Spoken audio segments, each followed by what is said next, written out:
official welcome to everybody.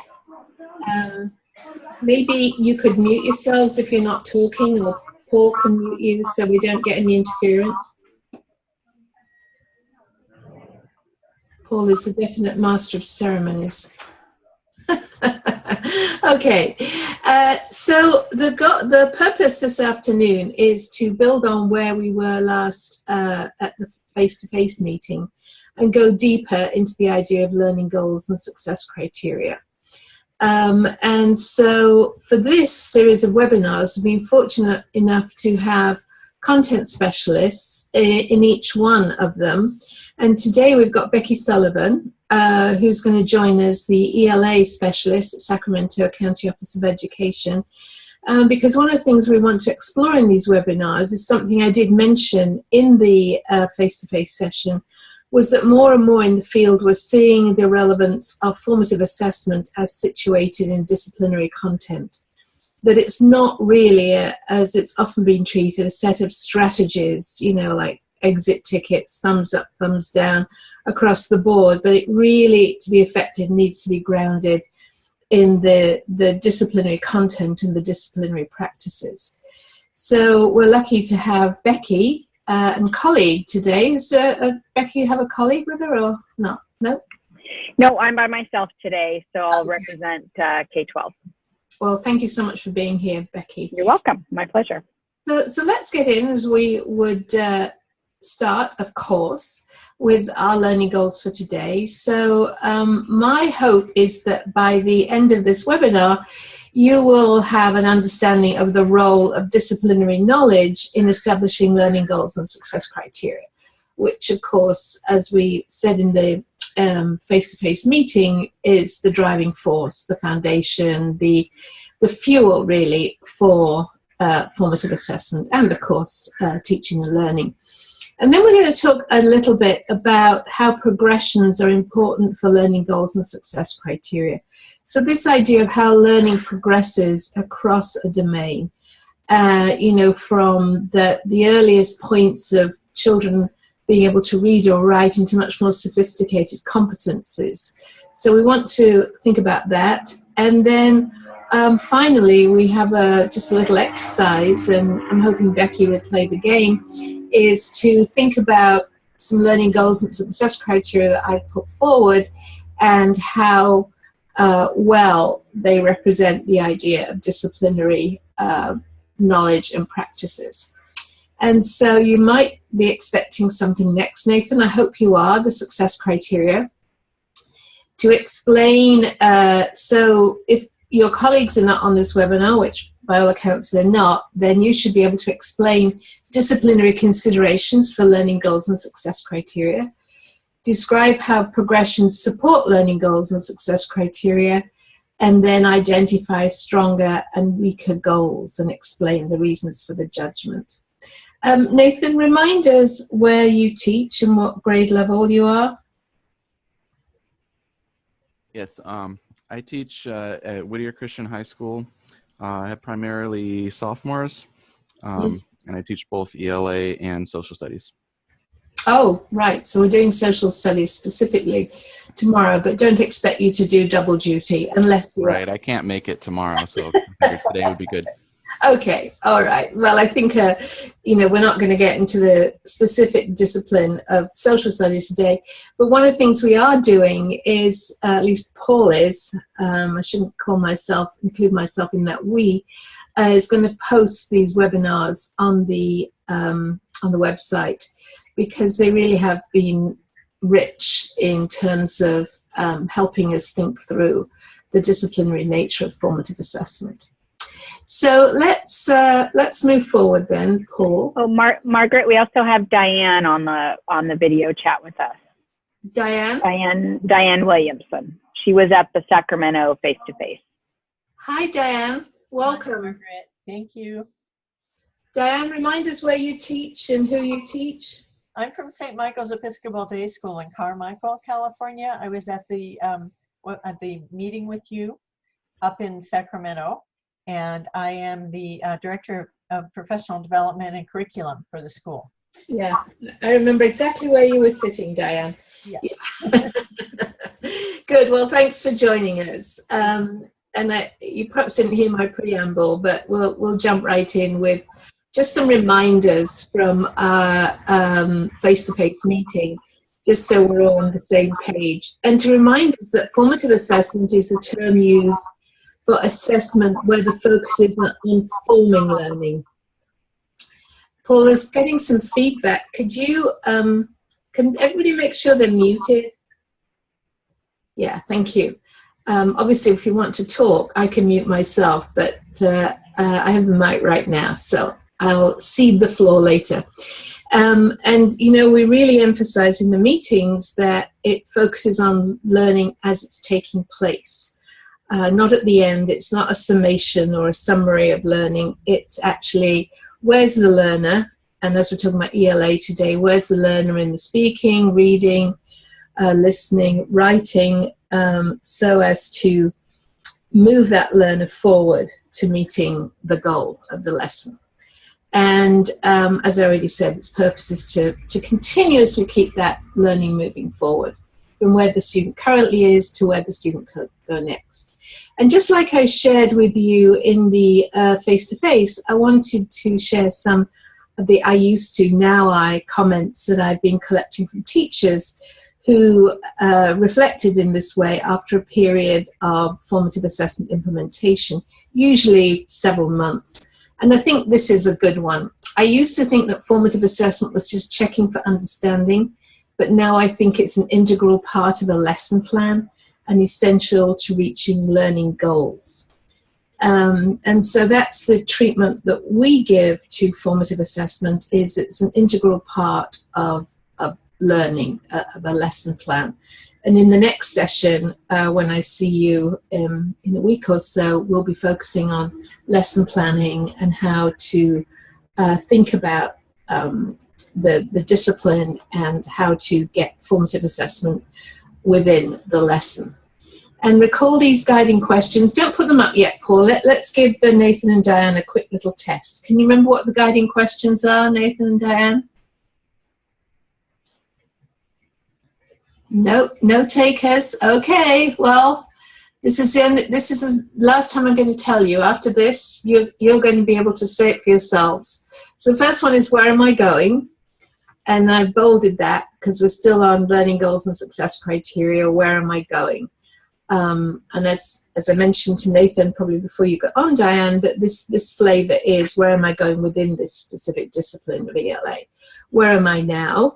That's, what does the evidence tell me as a student, tell me as a teacher, as to where I am in my learning, and then where to next. What do I need to do? What does my teacher need to do to advance me to a further stage in my learning? And the whole point of this idea is closing the gap between where the learner begins the lesson, you know, and that could be several class periods, and where the learner ends. And so those are the guiding questions that really frame this idea of a feedback loop, which I believe is the next slide, Paul, if you would. And so if you look in the red zone here, we talked about goals and criteria, but we didn't really get to the idea of building blocks. And that's what we're going to try and focus on more today, because they'll be different, and how you conceptualize them are different according to the discipline you're in. So we'll think about building blocks in relation to ELA today. And so once you've got the goals, the criteria, where am I now, getting evidence, interpreting that evidence, what does this writing tell me, what does the student's discussion or responses to questions or read aloud tell me about where the student is, and then what do I need to do to help close that gap. So constantly making these decisions about the status of learning and what we need to do to continue to advance that during the course of the lesson. So do you remember that from the face-to-face sessions? I remember the two of you being pretty attentive. Yep. Yes, I remember. Good.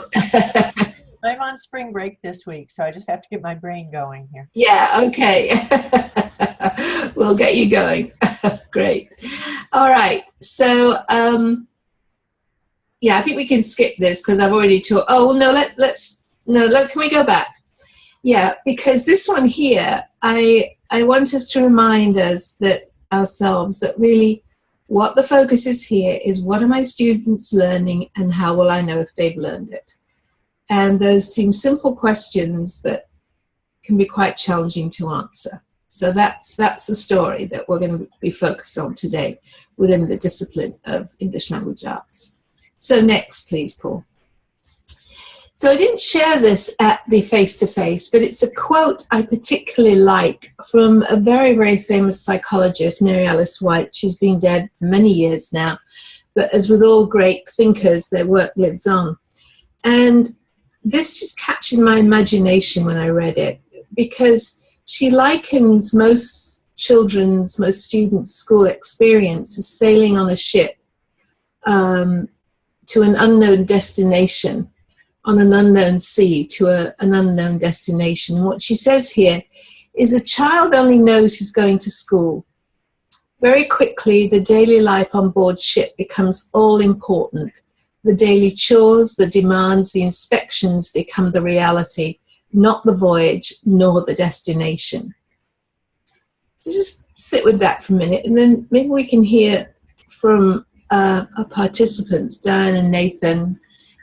What does that mean to you? What does that conjure up for you? What kind of image does that conjure up about schooling?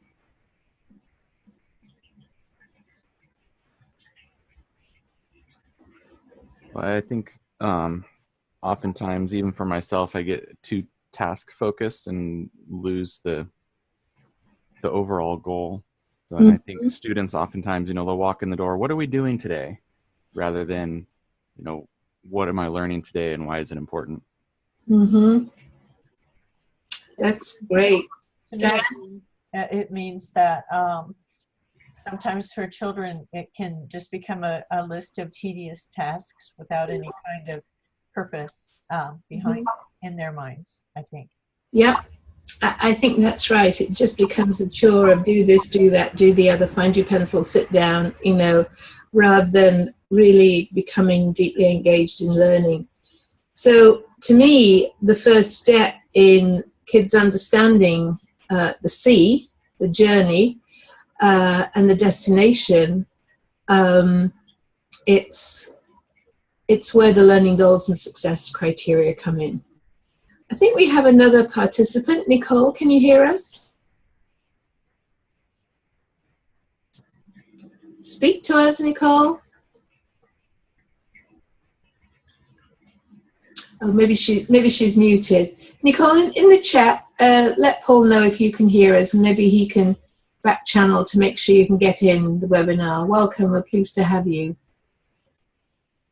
So let's move on to the next slide, because I just think that's very telling. And so the notion here is they know the ocean, they know the destination, and they have a role in steering that ship as much as the captain to get to that destination. So if we situate learning goals and success criteria in that context, I think it helps us understand what Mary Alice White was trying to convey about, and I think Diane used the word tedious.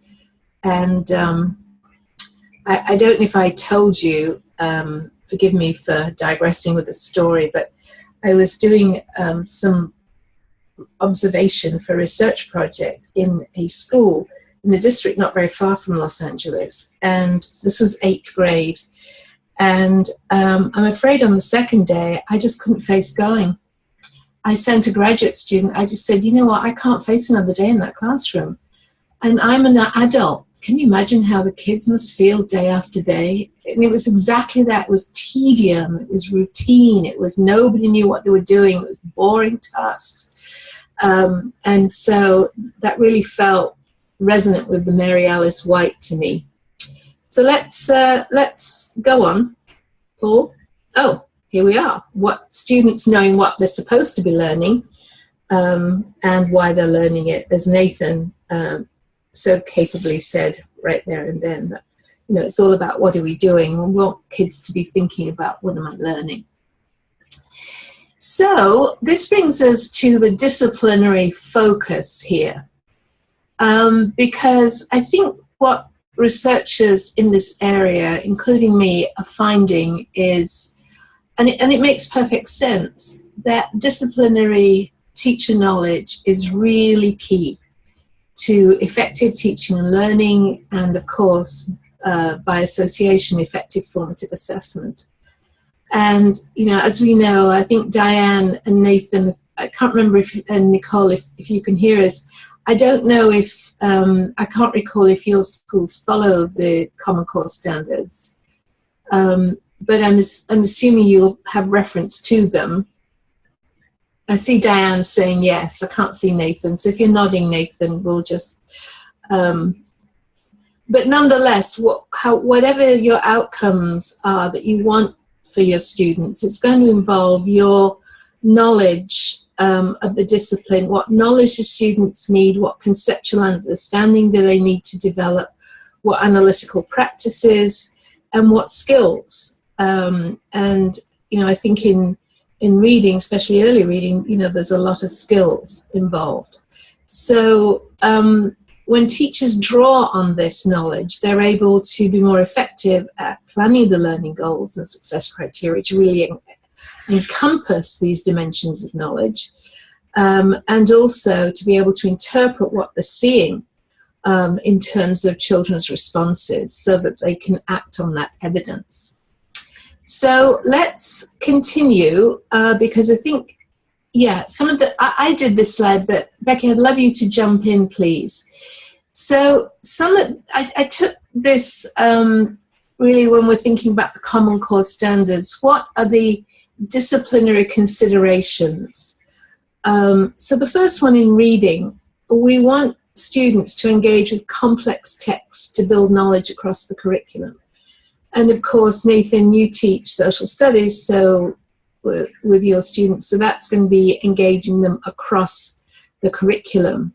I know some of our science colleagues and math colleagues and so on, maybe they've changed their mind, but when we first started thinking about the Common Core, people said, well, I teach science, I don't teach reading. But nonetheless, there's a lot of reading, so it's across the curriculum. It's engaging with complex text. Mm-hmm. The next bullet, and then I'll go over the bullets, Becky, then I'll hand over to you. Great. And then right across the math, social studies, science, ELA, is this using evidence to inform, argue, analyze. So textual evidence, or in social studies, evidence from artifacts or whatever, but using evidence in writing to inform, argue, and analyze. And so there's a lot of language competencies in this. Speaking and listening, working collaboratively, understand multiple perspectives, and present ideas. And then the last one, Paul, I think, oh no, can you go back? There was another bullet, but I must have nixed it because it was saying that use language to do all of the above. So that's just a flavor of some of the disciplinary considerations as you're thinking about planning lessons and particular learning goals. So let me stop and hand over to Becky for her. And there was a fourth bullet that I had sent that sort of tied it all together, that was reading, writing, and speaking grounded in evidence from text, that really speaks to the interrelated nature of the Common Core standards.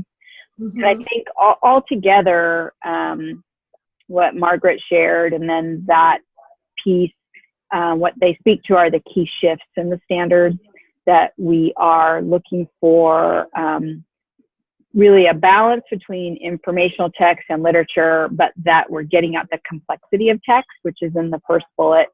That speaks really to standard 10, and making sure that we are exposing kids and giving them strategies to attack complex text, so that when they are reading independently, they know what to do when they get into that complex text in any subject area, and they know how to also deal with its academic language.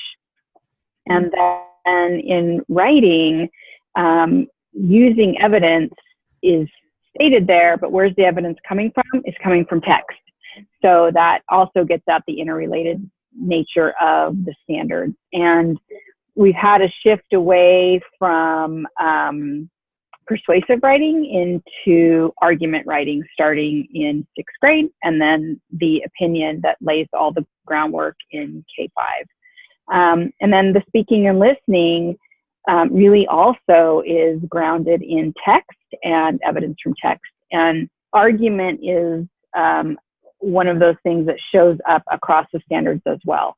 We have to be able to read to understand an author's argument. We have to be able to write our own argument, and then we have to be able to stand up and present an argument. So there's a lot of crossover in ELA, which is really why we don't just, it's hard to focus on one standard. You have to really consider across the 4 strands of the standards when you're planning, and also when you're thinking about the formative piece. Because argument just doesn't sit in writing standard 1. It sits everywhere. Yeah, that's really helpful to call that out as, you know, a core big idea that pulls together. Diane, Nathan, Nicole, if you're still with us, do you have any questions or comments, thoughts about that? That was really helpful, Becky. I have a question. Where does narrative writing fit in here? Yeah, so we know we've got 3 writing purposes. And the thing that's important to know about the 3, there's 10 writing standards. Writing standard 1 is opinion, argument, starts in 6th grade and goes up to 12. Standard 2 is informative explanatory, and standard 3 is narrative. And as kids get older, and if you look at that K-12 progression, narrative actually has less and less emphasis placed upon it as you go up in the grades. And I believe it even goes down to like a 30 or 20% of their time should be spent on narrative. And then it's like 45, 40, 35, something, whatever adds up to 100. Math was the other day. But it follows the NAEP guidelines in terms of where it's weighted. And that it's also sort of parallels what's happening in reading and reading literature in terms of the amount of time in text gets smaller and smaller as they go up to 12th grade, and there's more time in informational text. And I think another thing that's important about this is that doesn't mean that the English teacher has to stop doing literature, but you have to look at it from a student perspective, and that's why you have to look across the curriculum. And so you have to think about what your students are engaged in across the course of a day, a unit, a year, once you get out of elementary school, because now you've got 6 or more teachers sometimes that kids are dealing with.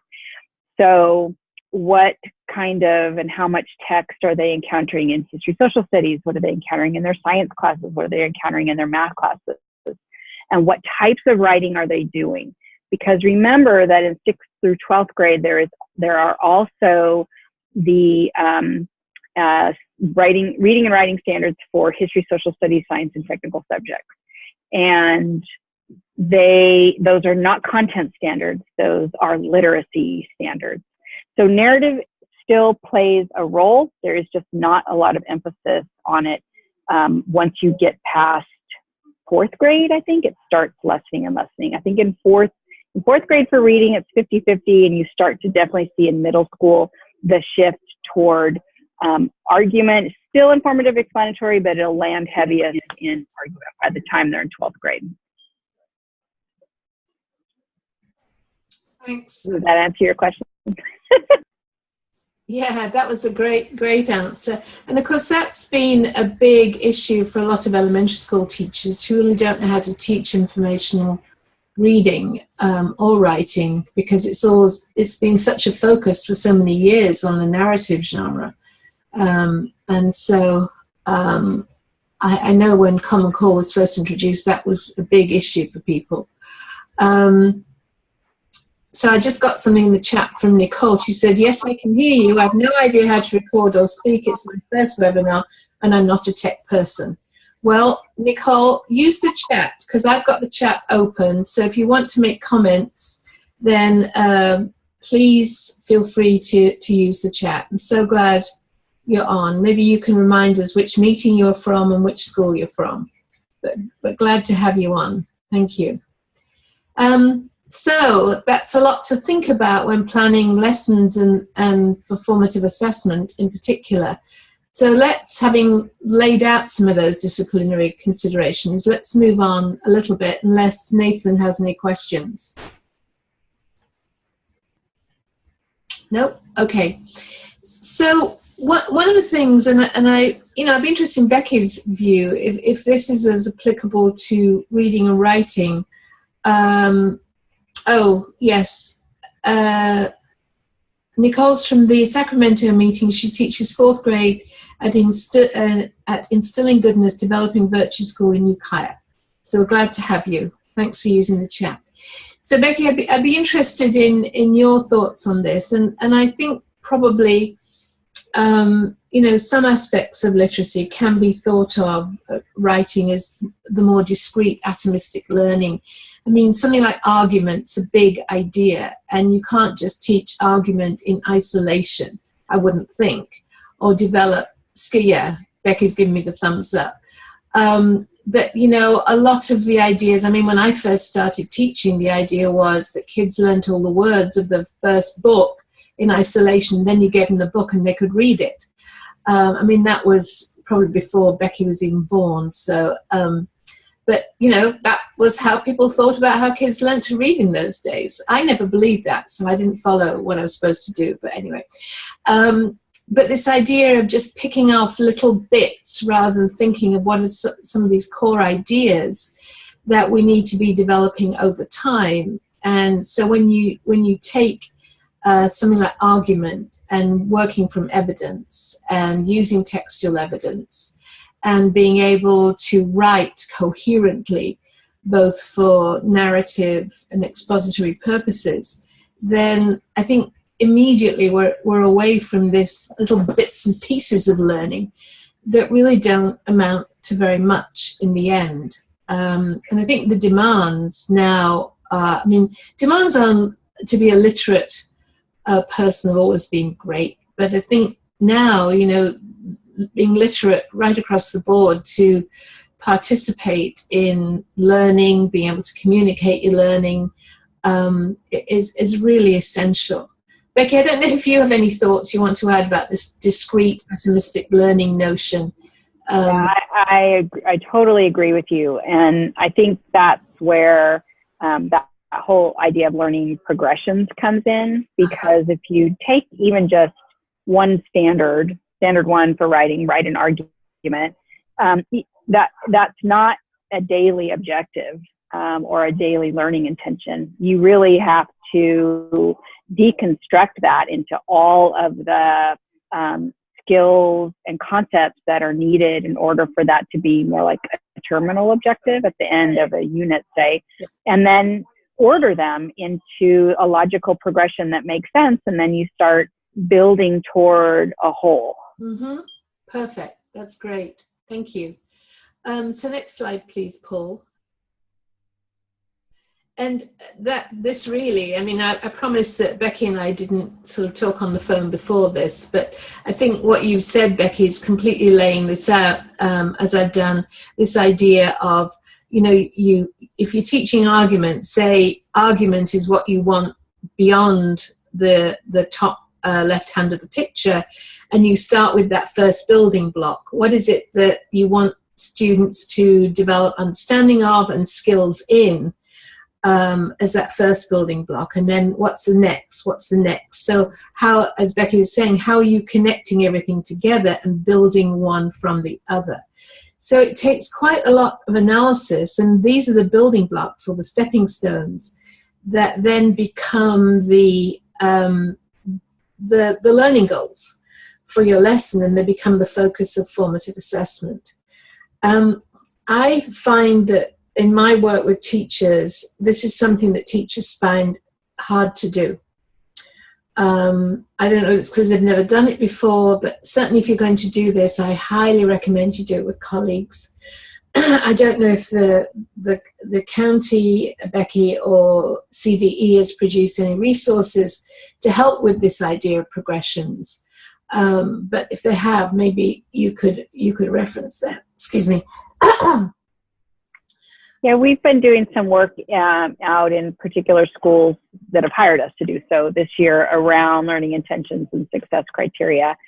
And I agree with you. It seems easy to take a standard and break it down into its parts, but it's not as easy as it seems. And when you're sitting with a team of people, then you even realize more things that you might have forgotten to include. But it is a great exercise to go through, because if we haven't really thought through all of the instruction we have to provide to our students, then we're likely to miss something, and then they're less likely to meet our success criteria. Yeah, and to build that idea of connected learning. So these are, I should have, if my technical skills were such, I could show some connectivity between these stones, because they're not discrete little entities, but they do form that pathway. Mary Alice White's notion of the voyage. This is the voyage, and they're going along. I can see Paul's going to do something very fancy now. Oh, there you go. We should all be oohing and ahhing. I am. Excellent. Thank you, Paul. That they're all connected. That's beautiful. Thank you. Wow, who knew? I hope you're impressed, Nicole. If you don't have any technical skills, you just saw a master at work. So there we go. So thanks for doing that, Paul. Any comments, Diane, Nathan, Nicole, in the chat box? Does this make sense to you? Have you tried doing this?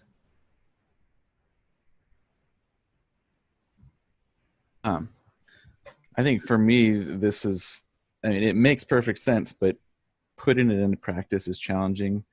For me personally, it's not my first year teaching, but it's my first year specifically teaching an ESL class. So we're working a lot on the basics of grammar and how to structure a single paragraph, and so putting these together into a coherent whole is kind of something I want to get better at.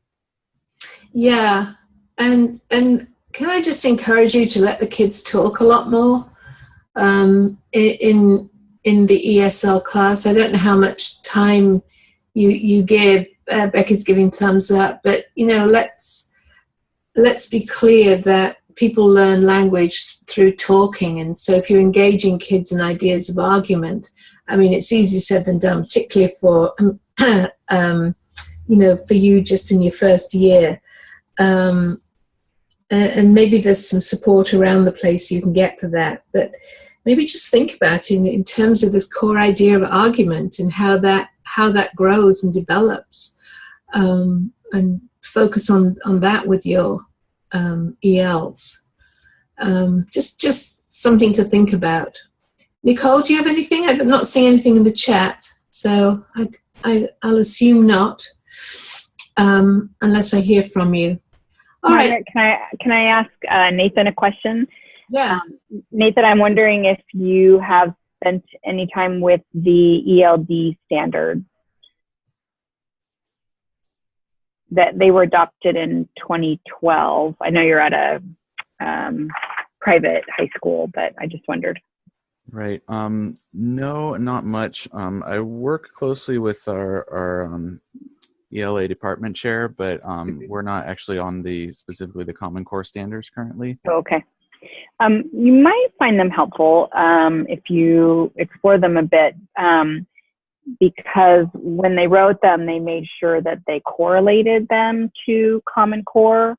So there's a back and forth kind of between the standards more than there were with the prior ones that we had before 2012. I don't know if you worked with those at all. But that might be a resource to explore for you. Okay, thanks. I think that's a great suggestion, actually, Nathan. So very helpful, Becky, thanks. So let's move on then, if we're going to the Diane, next. just jump in if you have a question. I think you can I'll just unmute make a yourself. comment. One of the things that makes it difficult for us is we're a very small school. We have one class per grade level. And so it's difficult for the teachers to get together and do this kind of collaboration together on a grade level basis, because we don't have more than one class per grade level. So I know that's something that we're really missing at our school. But you know, Diane, there's a great advantage to doing it across grade levels. You know, to thinking about how this develops from one grade to the next to the next. And that's what we do. We do a lot of that. We look great. at progression. For example, in writing, moving from one grade to the next, we do that. And Nicole's saying the same. They've only got one class per grade level. So you essentially have to do it with the group, you know, with the cross grade level. But I've seen that work done very successfully. So, you know, where there's a will, there's a way. Educators are really good at finding ways to make things work. Okay, Paul, next slide, please. Yeah, so this whole idea then of connected learning. So in the absence of the red lines that Paul was showing there, what I wanted to show that, you know, what you do in lesson 1 connects to lesson 2, connects to lesson 3. So you really are getting substantive learning and not just these isolated, discrete skills. I think, you know, math is probably one of the biggest malefactors in this area, but now with a focus much more on conceptual understanding, I think it's moving much more closely to this idea of connectivity across the progression. And of course, as you're thinking about learning goals and success criteria, you know, if you recall, and I'm going to address them a bit later, that we talked about learning goals being situated in the bigger progression of learning. Again, to hammer home this idea that it's not in isolation, but it's connected to what came before and what came afterwards. And I think what was nice at each of the sessions, when everybody was sharing learning goals, they said, well, you know, this will come after the students had learned this. So really connecting that next step to a previous step, which was really nice to hear. I heard that across the board at all 3 meetings, so that was great. Okay, so let's move on then. Paul?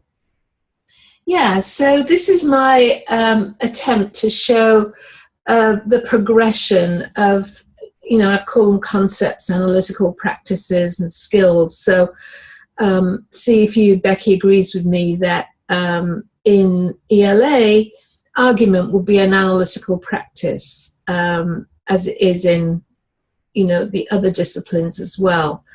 And there's concepts associated with literacy and, of course, skills associated with literacy. So however you think about those, they do or should develop in a progression. And so you have on the far left a little seed, and then with instruction and experience, because these are not developmentally inevitable, just as the tree won't grow without light and air and water, the learning progresses incrementally, but always to a stronger, more sophisticated end. So you can think about this progression across your grade level. So if you're thinking, you know, if you're teaching 7th grade, 9th grade, what's the earliest, what's the pre-learning kids will have done before they come to you, and then how are you going to build that to be stronger and more sophisticated over the course of the year? Or you could even think of it as K-12. The concepts, and in fact in the math one, Paul, we had a really nice example for the kindergarten teacher that, you know, what she was doing with counting in kindergarten was laying important foundations for later work in algebra. And so this idea that this can cut across a year or a unit even, and also across the idea of K-12, so that you're just constantly building on what came before. And I think that's, well, I know it's one of the core notions of the Common Core standards. Less is more, hopefully. Although I have to say, I don't think the standards are any less, any fewer than they used to be, but they certainly are more of a progression than they were before. Let's go to the next one. I'm going to bring Becky in after that. So the idea with learning goals is you think about where are your students on this progression, and then what's the next step for them, what's the next building block or the next stone in the pathway that's going to move them in the direction they want to go. And so we've had a sailing ship on the sea, and now we've got a car with a GPS. But it's keeping on track. It's knowing how that journey goes for the long haul, to get kids to some deeper understandings rather than just superficial understandings, which I'm afraid we've been guilty of in the United States. So let's bring in. Yeah, so I wanted to show, and I'm going to hand this over to Becky, so she can show us how there is progression in the standards. So maybe if you can talk to the progression within the standards, Becky, and then also before you move on, you were talking about how you would think about argument, sort of breaking down argument. I think I added in argument a couple slides after this, so we'll talk about that. Actually, what I was meaning is if you could take a step and then think about, identify who's telling the story. There's a lot of understandings that kids have to have, and it's not just you do one lesson like who's telling the story. Right. Yeah. Okay, so you got the picture. Okay. Yeah, I think so. But jump in if I'm not hitting what you want me to hit. All right. So, I think one of the great things about the Common Core standards for English language arts is that every standard is on a progression from K to 12. And in the 97 standards, you could not trace anything across. So for instance, here you're looking at reading literature, standard 6, grades K to 5. So just if you're not that familiar with the standards, the coding on the standards, you see in front of, on each gray box, you'll see the RL. So that means it's the reading literature standards. And then after the period, you'll see the grade level. So you'll see the K, the 1, all the way up to 5. And then the last number there, the 6, means standard 6. So this is reading literature standard 6 from K to 5, going up in its stepping stones. And this standard 6 actually goes all the way up to 12th grade. Every standard except for the foundational skills is only K5, but all of the other standards, reading literature, reading informational text, writing, speaking, listening, and language, all go K6 in a progression by standard. So here what you can see is that starting in kindergarten, and notice it says with prompting and support, we're going to name the author and illustrator of the story and define the role of each in telling the story. So notice with the prompting and support, when you go up to first grade, you'll see that that drops off and they just have to be able to do it. But again, as Margaret said, this is not in kindergarten, not just one lesson. They work on this really all year long. And the support and the prompting would lessen as you go throughout the year, because we know we're going to really hand them off to first grade, in which they have to be able to do it on their own. So we would also expect that at some point in kindergarten, they really kind of are doing it on their own. So it's still like a guided practice in a way, but it's independent before you hand them off to be totally independent. Once we move up into second grade, so we've moved on from who is telling the story into there are differences in points of view. So now we're expanding out to different characters, not just really a narrator here, but we're expanding out to more characters within the story. And then we are looking at the voice for each character, if there's dialogue, if the kids are speaking aloud for that character, and this would cross over into speaking and listening standards, that they're able to use that different voice when reading the dialogue. When we get up into third grade, it then you can think of each step as getting maybe a little more rigorous in a way. So when we get up into third grade, RL 3.6, now we're taking those points of view of the characters that we worked on in second grade, and now we have to think about our own point of view. What do we think about what we're reading, not just what the characters are thinking about? So we're adding another element into that standard. When we get up into fourth grade, notice we're bringing in now a compare-contrast. So first it was distinguish, but now I actually have to do something with that information when I get into fourth grade. And then up in fifth grade, describe how narrator or speaker's point of view influences how the events are described. So at each step, we're like pushing the envelope a little bit more and making it a little bit more rigorous. And again, that will continue all the way up into 12th grade. Does that get at what you were thinking, Margaret?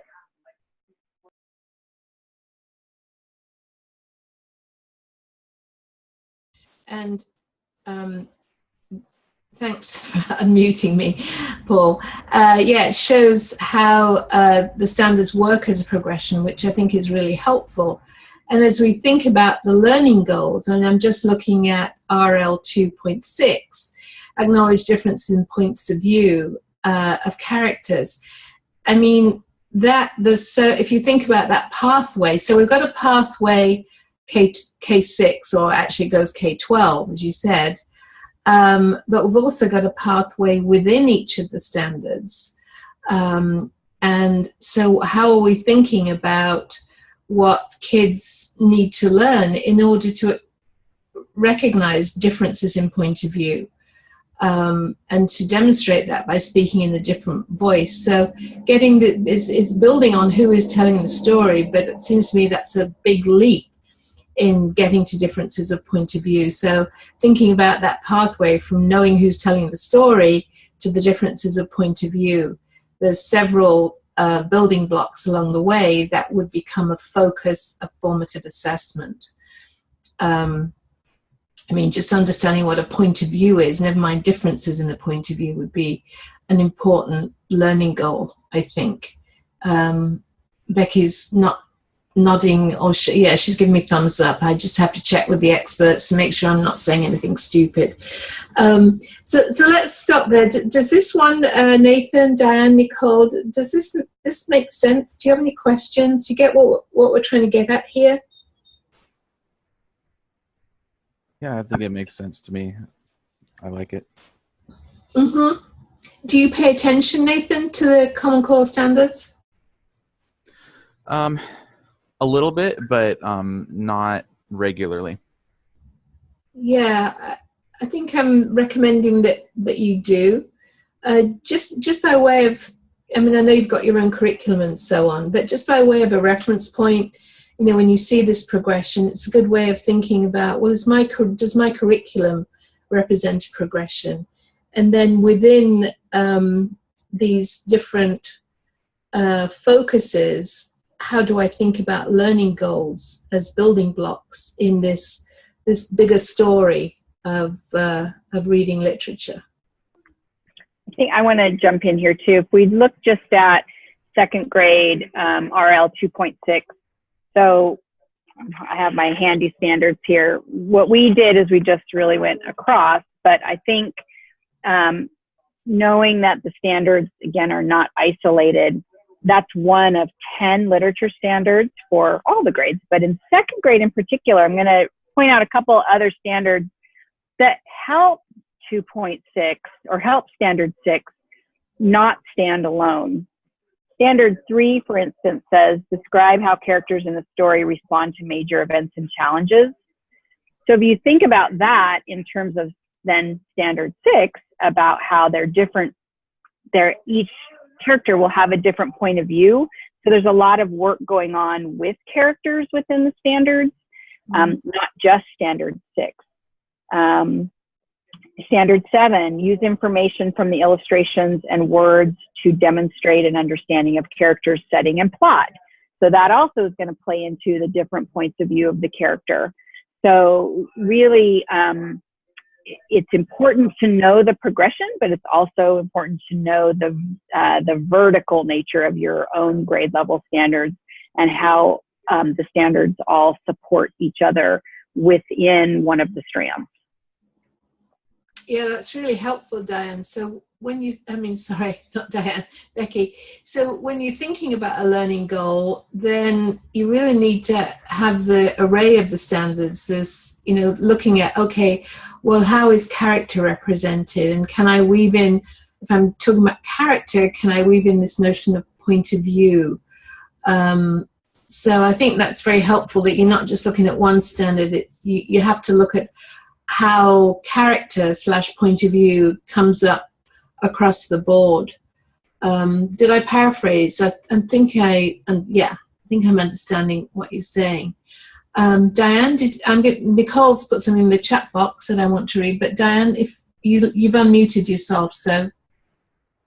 I haven't, but I just wanted to say an interesting exercise that we did when I was taking this workshop when the standards first came out was they gave us, for example, Standard 6 for all the different grade levels, but they had cut off which grade level was which. And we worked together to figure out what order to put them in. And that was really a helpful exercise to see how it kind of moved from one grade to the next. Yeah, and this is all building disciplinary knowledge. It's not just knowledge of the standards, but how the standards progress, how learning progresses within standards and across standards. So it's vertical and horizontal. That's been very helpful to me, Becky. Thank you. I should have had a class with you earlier. It's very helpful. And I see Nicole has put, yes, it makes sense. Good, check. Our school has broken down the ELA standards K-12 to see this progression, which is super. The progression is there, but it's a matter of getting teachers to follow the progression effectively. You points well taken to make sure the implementation is there. And maybe part of that is, discussing the learning goals together and how they come to arrive at these goals. And do these goals make sense in part of the progression? I don't know if you have you said it's a small school with one class per grade level, but I don't know if you ever, get different, say, primary, middle, and the upper school together to really think about these. But it sounds like you've done some great groundwork, but now getting the teachers to follow it. So having them design learning goals for lessons and have them think about, well, how do these connect with what goes before? Does this make sense when you look across the standards, not just vertically, but as Becky was saying, across those standards? I really like that idea, Becky. I think that's very, very helpful. I've learned so much, by the way, in these webinars from our subject matter experts. It's just been so helpful. So thank you. All right, so let's go to another one then. If we're thinking about this. Oh, good. We've got a writing one here. Okay, so this one actually is going to go across 2 slides just because of the vast amount of requirements in writing Standard 1. So here I started at 6th grade because in 6th grade is where we change from opinion to argument. So what I did here is I put in bold what's new to the grade level to think about the progression. So in 6th grade, W for writing, 6 is the grade, 1 is the standard. So writing standard 1 from K to 12 is either opinion or argument. And I have everything in bold because this is everything, of course, in 6th grade is going to be new for the argument. And this is, I would say, writing standard 1 is what students have the least amount of practice with. Opinion, they do okay with because it's about themselves. But in argument, it is becomes much more sophisticated. And argument is not about winning. It is about being logical. So it gets into, once we get older, 6th grade up, when we get into the ethos, logos, and pathos. And it's different from persuasion because you could argue that all forms of writing are persuasive in some way or another. So there's a lot of specificity to what they have to do in standard 1. So you can see that in standard 1, they have to, in 6th grade, write an argument to support a claim with clear reasons and relevant evidence. And then you get into your A, B, C, D, E, which means it's really like 10,000 things that are required for writing an argument, not just write an argument. So when you get over to 7th grade, in the middle column, you'll see what's in bold is what's new or what's added to what we already had in 6th grade. So in 7th grade, they have to acknowledge and address an alternate or opposing claim. One thing that I want to point out to you is you'll notice at the end of A, see it has the CA on there. That means that there's something about that the state board, that California made an addition to that standard. And in fact, it is that we put the counterclaim in 7th grade instead of having it start in 8th grade. So just so when you're reading the standards, you know what that means. B, what's new in B is the counter argument is there, and then you've got logical reasoning and accurate, credible sources.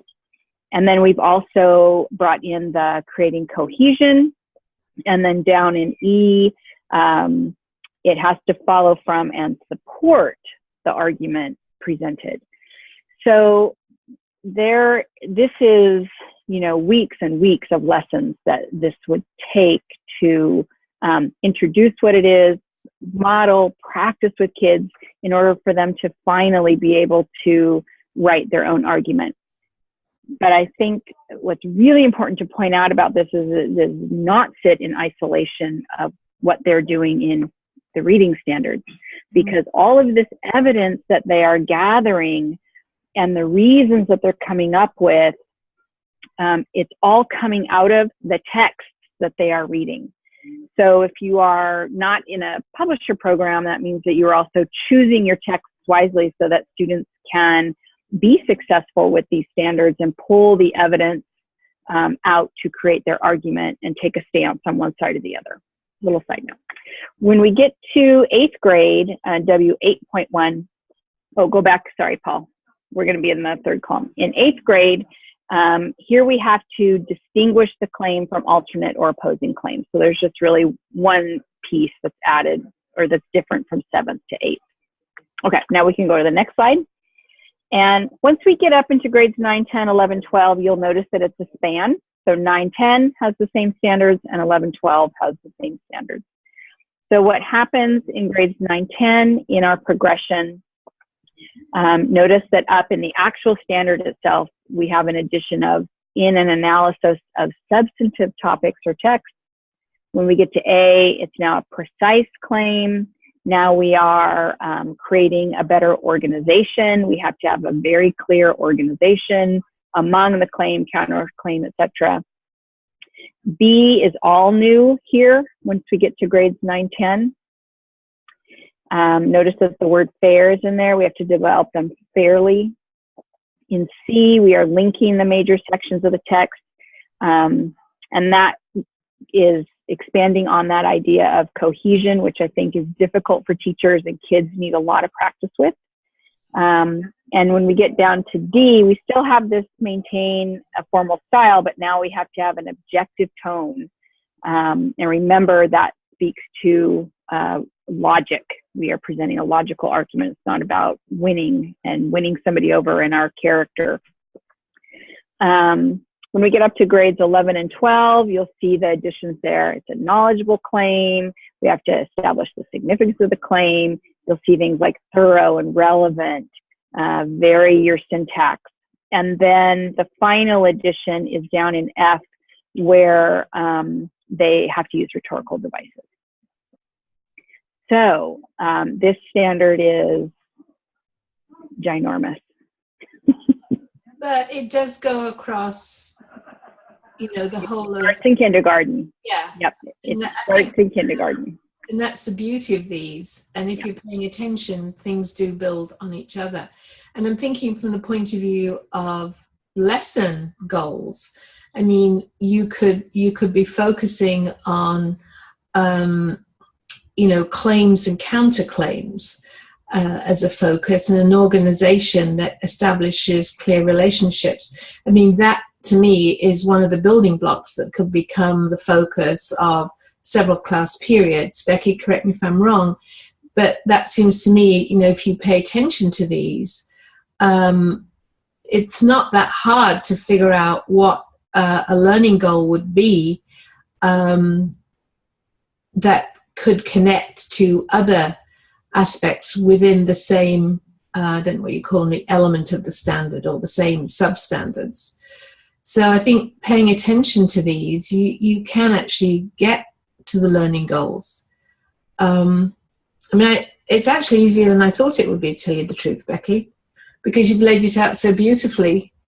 But you can see what the important things are. So you want to make sure that the students have maintained that, and they're from the previous standards. So that would be something you'd want to pay attention to in formative assessment. Have they maintained that? And then can they do it? As you say, the texts get more complex, that ladder of complexity. So the text they're working with and the ideas, the topics are more sophisticated. And then you have to notch up the sort of analytic practices. Can they establish clear relationships? So personally, I think this is hugely helpful. And of course, although we're not talking about it till we get really to our second and third face-to-face meetings, but in formative assessment, I think one of the things that's going to be important in this writing and this reading is teacher feedback to students. So it helps them understand where they are in their own learning and be able to take steps themselves to move forward. And same with self-assessment. So I think there's lots of possibilities in here. This is really, really helpful, Becky, to lay it out.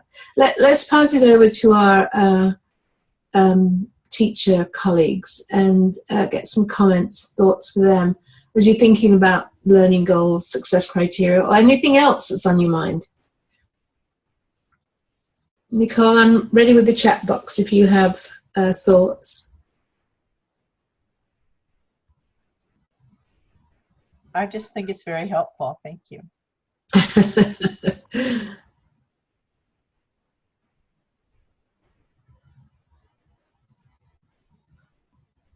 Nathan, Nicole? Nicole's not got a comment at this time. Sounds like Nathan hasn't. Are you getting... Sorry, go ahead, Nathan. Oh, I got a lot of thoughts going through my mind. It's helpful, and I'm thinking both in terms of my ESL class and also my history, because we do a lot of teaching writing in history as well. So a lot of these will apply. But particularly in my ESL classes, I think just the big challenge is figuring out where each of my students are at, because they are at vastly different places in these standards, and then how to help each of them individually is the challenge. Some of them might be ready to analyze the text and think about a counter argument in their writing, and other ones are just still struggling with, what does that mean? I don't understand the vocabulary. What is a point of view, third person or whatever, and they haven't grasped that yet. So it's going to be highly differentiated then, even down to one-on-one pairs that you how large is your class, Nathan?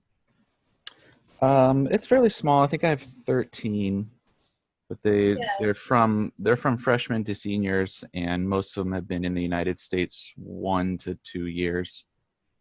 Mm. Yeah, so you've got a lot of challenges to work with. I'm going to see if I can remember to bring you a book I wrote on the new standards and the Common College and Career Standards, thinking about it from the point of view of English learners. So I'll try and remember to bring you that, Nathan. Special bonus prize for being on the webinar. And Nicole's added quite a. She said no comment and then went on to write quite a bit. So what Nicole says is, I've been using the learning goals and success criteria since the workshop, and it's very helpful for the students and myself. I've also realized I do this in my own brain. Yeah, of course. And now I'm sharing the goals and criteria with the students. And so you're saying it's been very helpful for the students as well.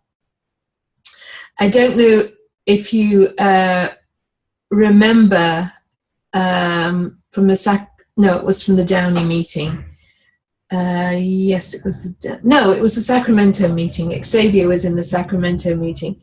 I had an email from him about 2 days after the workshop, and he just wrote to me and he said, I tried the learning goals and success criteria with my kids and it was awesome.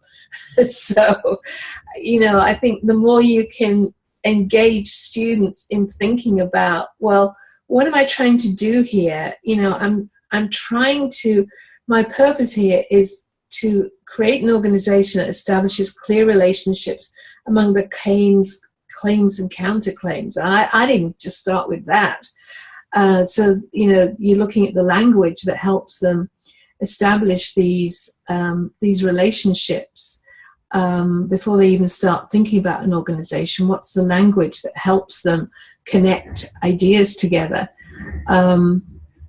And I think if kids know, we've got 2 people already from the workshop saying it's been very valuable. So thanks, Nicole. Yeah, can I jump in? And I wanted to address Nathan. I think knowing the progression will be really helpful, because if your students that don't have a great command of English yet, backing up and knowing, at least in the standard, what can they do, so then you can move them forward again to the next requirements in the grade level. Also, I'm going to go back to those ELD standards, because they will help break down what are the target lessons you can get at to help them be successful with Common Core. I think also you'll need to provide for them a lot of structured frames and really good graphic organizers that match your success criteria to help them. And it may be formulaic for a while, and the goal would be to move them away from a formulaic type of writing, because they actually get bumped down. I know your kids don't take standardized tests, but on the Smarter Balance, they do look for formulaic writing, and they don't mark it down, but it just doesn't get as high a mark on a rubric. But that's a great place to start with English learners, is to keep it very formulaic with sentence frames and graphic organizers. Mm-hmm. And accessible text. Yeah, great idea. Okay, so next slide. So this is a similar thing then for informational text. Do you want to point out anything specific here? I don't think you need to go over it in. Same idea. What's bold is new, and this is standard 1 in reading informational text standards. Again, it goes all the way up to 12th grade. This one is about asking and answering key details about text, but you can see what's new at each grade level up to just 5th grade. Mm-hmm. Nice. That's great. So this is a big T word again. And the idea of of all this learning is that they can transfer this conceptual understanding and their skills into novel situations. So it's not just using connecting claims, arguments, counter-arguments, reasons together in relation to one text or one topic, but can they do that across the board? And that's what I really mean in the beginning, that we're not going for this atomistic learning which ends up with no ability to transfer anything. It's just they can do this bit here. And so this is really what we're going for. So as we think about learning goals, and actually it was in the, which meeting was it where we really got into this? It was the last meeting. I don't have anybody from the last meeting on here in Irvine. But we had a lot of people putting learning goals in terms of a particular context. You know, I'm learning about how such and such thing happens with the ducklings. And what I was encouraging them to do was to, the duckling is the context for how they're going to think about this particular idea or develop an understanding of this concept. But when you're doing learning goals and success criteria, try and think beyond the sort of here and now context. But how is this going to transfer? How are kids going to be engaging in informational writing or being able to look at point of view in text, not just in this one text, but do they sufficiently understand this concept of point of view that it becomes transferable across the board? So that's another thing to be thinking about with learning goals. What's transferable? Because that's a core goal of the standards and indeed of learning. I think I shared with you that a million years ago, when I was doing my teacher education program in the UK, this was the big thing that was drummed into us. Generalizability, transference, that's what we're going for. And I think the standards have really elevated this again. So something else to think about with learning goals and success criteria. So the next one, oh yeah, so let's pause here. Questions and comments from the group. You've been good at commenting and giving inputs along the way. Let's just see, now we've come to the end of that, we're going to move to the next section for the end of the webinar. Any final thoughts on disciplinary understanding for developing learning goals, success criteria, and indeed interpreting that evidence?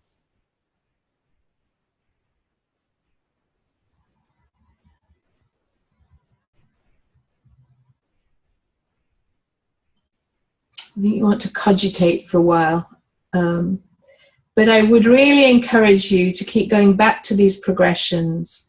So you're seeing the connections and thinking within these particular standards, what are the building blocks that get you from the end of one standard to the end of the next, bearing in mind what Becky said, that you're not looking at standards in isolation, but you're thinking about the connections across standards as well. And in fact, Becky, you've laid it out so well and so clearly. I think it's probably a lot easier to, I mean, I don't want to say it's easy because it's not. That would be foolish to say that. But I think when you've got this kind of layout you have, and then you start to apply this kind of thinking to it, to the materials you have, it becomes a little less challenging. Let's put it that way. Yeah, thank you. We find that in a lot of our travels, my curriculum staff and I, people don't really understand and know the standards as well as they think they do. And you really, if you're teaching a curriculum that meets the standards, it still doesn't mean that you know the standards well. So you should start there. Yeah, and for those of you in the private sector who maybe aren't teaching a curriculum that follows the standards, I'm sure there'll be an association with the standards. But at the same time, you know, it's good to look across your curriculum and how it connects and what are the core goals and how do they build on each other. If you haven't already done that, which I'm sure you have, that's also a good exercise to do. And to continue doing, because a question about the format that you shared with us, Becky. Is that can we find that someplace that has the bolded words as they move up through the, or did you do that yourself? I just created those slides for this webinar. What we do have, and I'd be happy to send it to my office, formatted the standards in a way that you can see K-5 on a page and 612 on a page when possible. So at least, let me see if I can just find a page. Like here is reading literature K-5, and it's all 10, it's legal size and all 10 standards. You can go across and down on one page instead of the way that CDE formatted it. You have to flip around a lot. So I would be very happy to send you that file if that would be helpful. I love that. Thank you. Yeah, I'd love it too, actually, Becky. No problem. I think I'll get it to Paul, and Paul can get it out to you. How's that? Does that work, Paul? He's behind the scenes. Yes, he says yes to everyone. that would be great. I'd love that, okay. Because know, when you can see it across like that, and you can even, as a group start highlighting, so what's new and what would be important to make sure is maintained and how we're building on that. That's the learning goal. Okay, so we're getting short on time. This has been such a rich discussion, Becky and colleagues. I can't thank you enough. So let's just remind ourselves from the session what makes a good learning goal. And I think probably what I put up in the face-to-face makes more sense now, having had the conversation with Becky, that it's linked to the big picture of learning. It doesn't stand in isolation. It fits within this larger story of moving from that little seed to the fully fledged, beautiful tree. So we need to ensure that's the case. And then the next one, that it's focused on the learning. And I think what Becky did with the standards makes it really clear, and the other subject matter experts did that as well, that it's focusing on the learning. What's the learning that we're trying to accomplish here? And once you start to become familiar with the discipline, it actually makes it much easier to focus on the learning and not on discrete activities that, as Nathan said right at the beginning, the kids come in the lesson, what are we going to do today? As opposed to what are we going to learn today? That's going to be the hallmark, Nathan, when they come in and say, what are we learning today, and how will we know if we've learned it? So how you share those with students, how you help them understand that, is obviously going to differ depending on, Nicole teaches 4th grade, Nathan teaches in high school, how that gets communicated, but to ensure that they really understand what it means to meet this goal. When we're saying to make connections or build an organization that connects reasons and arguments, then what does that actually mean? What does it look like to be able to do that, and analyzing that? So they fully understand whether, that going back to that voyage, they fully understand what the destination is. And then the realistic and time limited. So you're taking, for the formative assessment point of view, you're taking, because you want really that micro level of attention paid to their learning day by day in the classroom. So realistic and time limited, but not discrete. Connected to each other. And then the last one is lead to rich, productive learning experiences. And I think everything that Becky has described today would lead to those rich, productive learning experiences. Productive also culminating in this notion of transfer. Can they use this understanding and these skills in novel situations outside the immediate lesson, because that's what they're going to have to do in life. So let's hope that we equip them to do that. And then the success criteria, again, if it's going to be indications of the learning, it's got to be aligned to the learning goal. So what does it mean to actually achieve this? What will the kids know they can do, and what will I know they can do? And the next one is, again, focusing on the learning. keeping focused on that learning. And these, think of them as learning performances. How are they going to show learning? Next, Paul, please. Yeah, illustrate the expected learning. I'm ahead of myself here, so keep on going. Next one. And then again, kids need to know what meeting that goal entails and what achieving these criteria mean as well.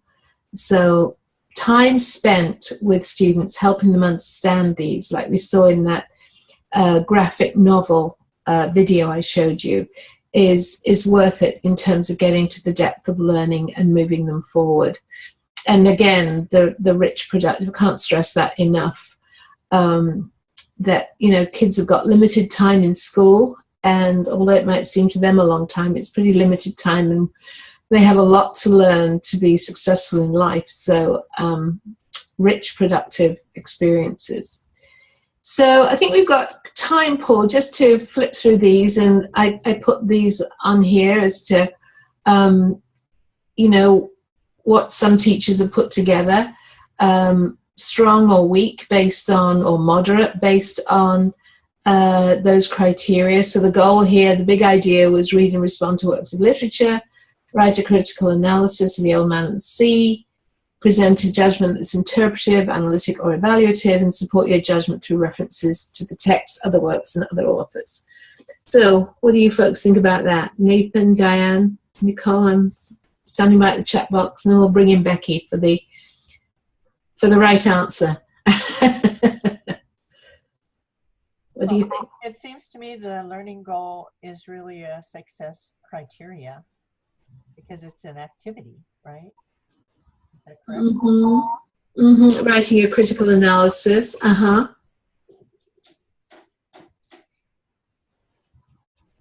Nathan, Nicole?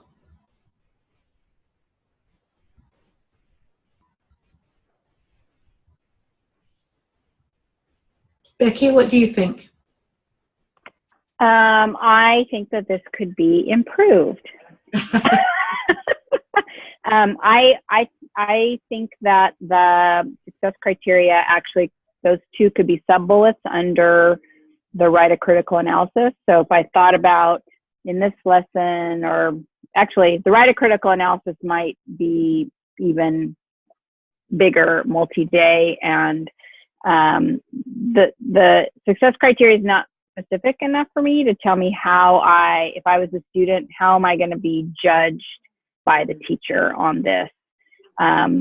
So what are the smaller details that need to be included so I know if I'm on the right track to getting toward that critical analysis? Yeah, it feels very big to me for it's too big. A lesson. And the critical, you know, what does it mean to write a critical analysis? And I think, you know, judgment is interpretive, analytical, or evaluative.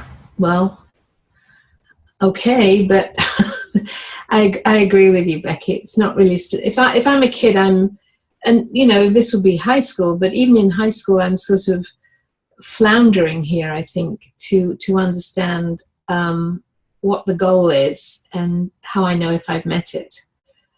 Let's try another one, see what people think about this one. This is for younger grade levels. So understand the difference between fact and opinion, that's the goal. Identify facts and opinions in the text. Explain how you know they're either facts or opinions. What were the clues in the text?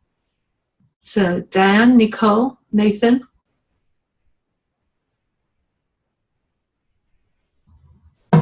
This one, go ahead. To me. Diane, was that you? Yes, I think it looks, I can understand what the learning goal is, and then the criteria I think are clear. Mm-hmm. Nathan? Yeah, I was just going to say something similar. It's much easier to fit into a 1 to 2 day lesson than the last one we were looking at. Much easier to, I guess, measure how well they've reached the goal. Yeah, Nicole, what do you think? Are you in agreement, or do you have another opinion? Oh, yeah, I've got Nicole here. these are much more straightforward, easier to understand. Yeah, so everybody is more manageable. Becky, do you have any thoughts? Thumbs up from Becky. And what I like here, particularly, I'm thinking about you, Nathan, with your English learners. What were the clues in the text that help you understand it was fact or opinion? Because you're really getting into some of the language aspects then. What words, how did the author structure a sentence that helped you know it was a fact or an opinion? So, once you get into thinking about what were the clues in the text, you're really getting into some of the aspects of language, which I think is helpful for ELs. And Nicole's just said in the success criteria, the explain part shows they know the difference. Yeah, I mean, you could give them a worksheet where they had to put an F or an O, but it's when you get to the second one that you really know do they understand the difference. Yeah, that's great, Nicole. I think we have one more. Oh no, that's high school social studies. We've got a social studies teacher on with us, so let's look at this. This is really for tomorrow. I messed up on the... So this was a high school teacher. Market economy defines the way goods and services are produced and distributed and the difference between producers and consumers. So he had 3 learning goals, and this was obviously several class periods. And this is what so I'll just give you a minute to look at it, then we can...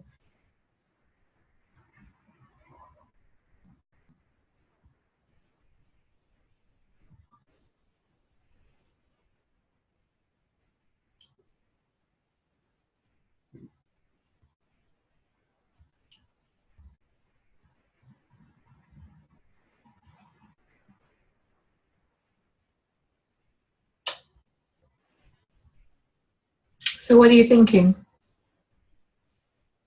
So my main thought, I've taught econ before, it's been a few years, but this seems like a very broad thing, like a whole unit or at least a half a unit.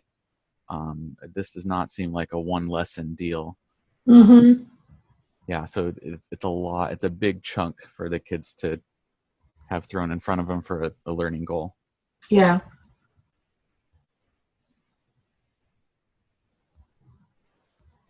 Yeah, I think that's right. Any other comments, Diane, Becky, Nicole? So Nicole's got something here. The verbs used for both learning goals and success criteria seem appropriate. The students move from understanding to identifying, describing, providing, explaining, defining. Yeah. So in terms of... I was just going to say, I think this is where knowing your discipline that you talked about at the beginning of the webinar is so important, because Nathan has a different take on it than someone who's never taught econ, because at first glance, they look pretty matched up, but he understands the scope of the content so much better. So that, I think that's interesting. Yeah. I think that's absolutely right. And I think Nicole makes a good point in terms of a formative assessment angle here. If you want to know if they understand these things, then they're going to describe, explain, define, provide examples, explain methods. So I think there's a lot in there that you can use as a formative assessment opportunity within the lesson. And Nicole's agreed with you, Becky, in the chat room. So she's agreeing with Becky. And it does. It comes back to that disciplinary knowledge. But, as a non-social studies expert, I do appreciate the way that his name was Jason, the guy who did this lesson, from Iowa. And I do appreciate the way he's trying to get at some of the thinking of the students through the success criteria, because it's not just define the term market economy, but it's give examples. So, I mean, that... Maybe you could even think of this, if we didn't think of this as daily learning goals, if I was going to put together, or I had a unit about this, these might even sit better at the unit level. And then you would truly do a learning progression for these goals, and then have more smaller and more specific learning goals and success criteria for the days as you go through the unit. Yeah. And I think that was Nathan's point, right, Nathan? That it's much more of a kind of unit level than a lesson. But at least pretty much.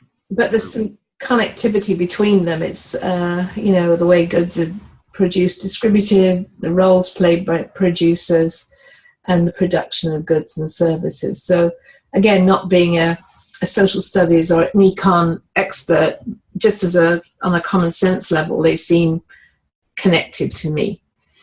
So, well, we've reached time, folks. If you have you have 30 seconds to offer one comment or question.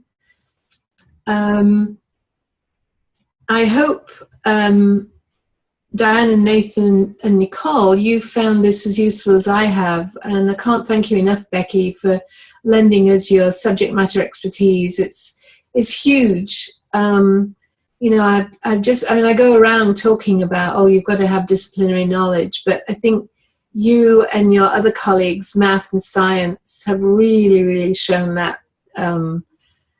very, very strongly over the last several webinars. So I thank you. So let's just finish then with this quote from a teacher. I used to think formative assessment was purely a form of assessing students at the end of a lesson.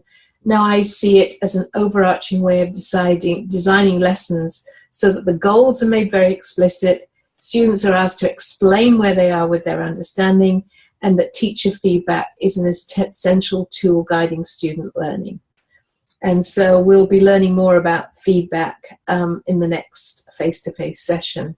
So just remains me to thank everybody for joining the webinar, and thank you, Paul, for steering the ship so ably. We really appreciate it.